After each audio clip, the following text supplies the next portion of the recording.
where our story begins. Salut, c'est Maximus. Salut, c'est Decade. On vient de voir Le Bon Gros Géant de Spielberg et on vous dit ce qu'on en a pensé en 5 points. Point numéro 1, un point qui m'a beaucoup plu, c'est la réalisation de Spielberg. Franchement, on le cache à personne, mais c'est un maître et il le montre une fois de plus. Il a un savoir-faire de dingue pour parler aux enfants. Il place sa caméra toujours au bon endroit, donc voilà, c'est l'émerveillement, quoi.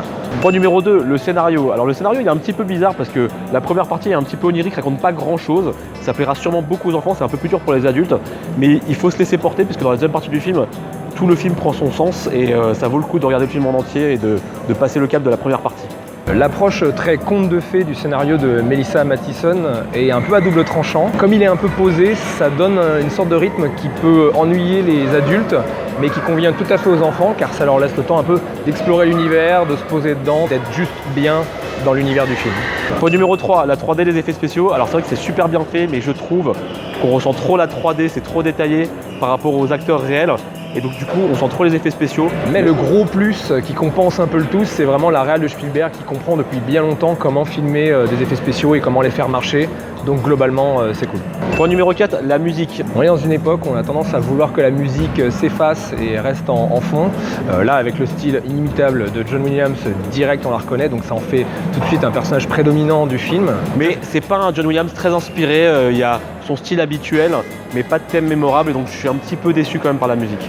Point numéro 5, le côté so british. Alors c'est une adaptation effectivement de Roald Dahl, moi je suis un grand fan.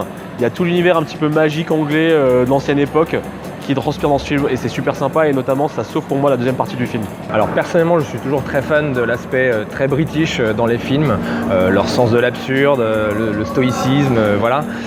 En l'occurrence dans ce film ça sert beaucoup le scénario et l'histoire car ça permet des situations surréalistes, enfantines, extrêmement naïves qui n'auraient pas du tout marché je pense dans d'autres pays. En conclusion, Spielberg de retour dans un film pour enfants c'est hyper sympa et c'est très réussi. Malgré quelques défauts, le film vaut quand même le coup d'être vu. Donc je vais lui mettre la note de 7 sur 10. Donc globalement, c'est pas un Spielberg majeur, vous n'attendez pas à la claque du siècle comme E.T. ou Jurassic Park, mais ça reste un film très frais, super bien foutu, je le recommande chaudement, surtout si vous y allez avec des enfants, je pense qu'ils vont kiffer. Je vais lui mettre 7,5.